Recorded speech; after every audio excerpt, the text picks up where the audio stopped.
ناظرین، آج کی سب سے بڑی خبر یہ ہے کہ مشرق وسطیٰ میں ایران اور امریکہ کے درمیان جو جنگ بندی ہوئی ہے وہ اس وقت شدید خطرے میں ہے۔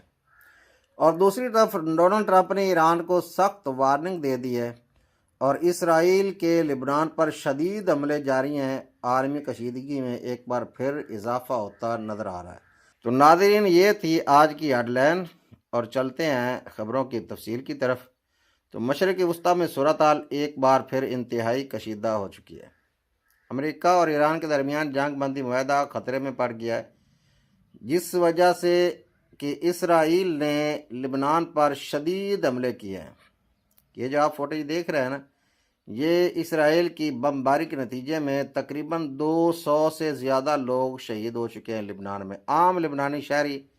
اسرائیل ایک ایسا دہشت گرد ملک نہیں، ایک جتھا ہے جو امریکہ اس کی پشت پناہی کرتا ہے، اور ان کی زبان جو ہے یہاں تو اخلاقیات سمجھاتے ہیں لوگوں کو، جبکہ ان کی اپنی زبان جو ہے وہ انٹرنیشنل لیول پر جو ہے وہ بھی گالم گلوچ کی، اس کے علاوہ کچھ بھی نہیں ہے۔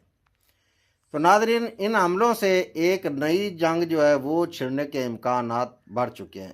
یہ جو جنگ بندی ہے یہ بالکل کمزور نظر آ رہی ہے۔ اور دوسری طرف امریکی صدر ڈونلڈ ٹرمپ نے ایران کو سخت الفاظ میں خبردار کرتے ہوئے کہا ہے کہ اگر ایران نے حقیقی معاہدے کی مکمل پاسداری نہ کی تو امریکہ دوبارہ بھرپور فوجی کارروائی شروع کر سکتا ہے۔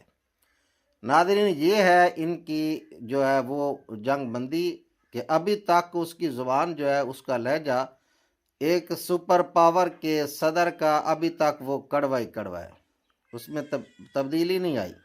جب مار پڑ رہی تھی تو اس وقت منتیں ترلے کر رہا تھا پاکستان کو، ہمارے وزیر اعظم میاں شہباز شریف صاحب کو، کہ آپ آئیں اور ہماری جنگ بندی کروائیں۔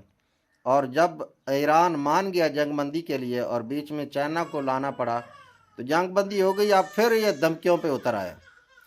تو ٹرمپ نے اپنے بیان میں کہا کہ امریکی بحری جہاز، جنگی طیارے اور فوجی اہلکار مکمل طور پر تیار ہیں اور کسی بھی وقت کارروائی کر سکتے ہیں۔ ناظرین، دوسری جانب جنگ بندی اس وقت شدید دباؤ کا شکار ہے، کیونکہ اسرائیل نے لبنان میں بڑے پیمانے پر فضائی حملے کیے ہیں۔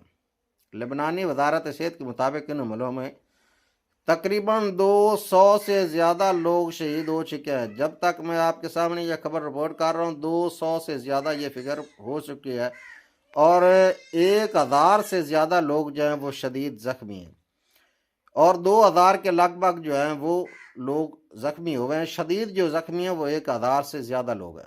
ایران نے ان حملوں کو جنگ بندی کی سنگین خلاف ورزی قرار دیا ہے۔ ناظرین، ایران کے پاسداران انقلاب نے دعویٰ کیا ہے کہ ابنائے ہرمز میں جہاز رانی متاثر ہو چکی ہے، جس کے باعث عالمی تیل کی سپلائی خطرے میں پڑ گئی ہے۔ واضح ہے کہ ابنائے ہرمز دنیا کی اہم ترین تجارتی گزرگاہوں میں سے ایک ہے، جہاں کسی بھی رکاوٹ سے عالمی معیشت متاثر ہو سکتی ہے۔ لبنان کی اگر صورتحال دیکھیں تو بیروت میں اسرائیلی حملوں کے بعد تباہی کے مناظر دیکھے جا رہے ہیں۔ عمارتیں ملبے کا ڈھیر بن چکی ہیں، جبکہ ریسکیو ٹیمیں لاپتہ افراد کی تلاش میں مصروف ہیں۔ وہ لاپتہ افراد جو ملبے کے نیچے دب گئے، بے گناہ اور معصوم شہری، عام لبنانی بیچارے، وہ اس جنگ میں اپنی جانیں گنوا بیٹھے اپنے گھروں میں بیٹھے ہوئے، جبکہ اسرائیل درندہ صفت جو ہے وہ ان کا وزیر اعظم، وہ اپنی جو ہے دہشت گردی سے بعد نہیں آیا، اور اس نے ایک بار پھر غزہ کی طرح لبنان میں بھی وہی صورتحال بنا دی۔ اور دوسری طرف ایران اور سعودی عرب کے وزرائے خارجہ نے جنگ کے آغاز کے بعد پہلی بار ملاقات کی۔ لوگ کہہ رہے تھے کہ یا بس ان کی دشمنی بڑھ گئی، اب عرب جو ہے اور امریکہ ایران جو ہے ان کے درمیان کوئی واسطہ نہیں رہے گا۔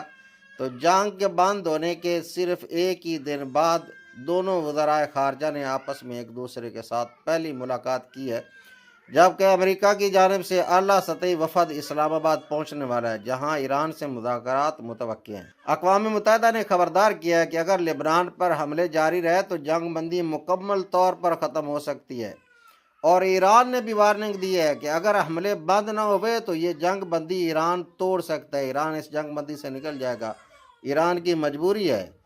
تو ناظرین، مشرق وسطیٰ میں صورتحال تیزی سے بدل رہی ہے۔ اگر کشیدگی کم نہ ہوئی تو یہ بحران ایک بڑی عالمی جنگ میں تبدیل ہو سکتا ہے۔ اگر آپ کو یہ ویڈیو پسند آئے تو میرے چینل کو سبسکرائب اور ویڈیو کو لائک اور شیئر ضرور کر دیں۔ مزید خبروں کے لیے ہمارے ساتھ جڑے رہیے۔ السلام علیکم ورحمۃ اللہ۔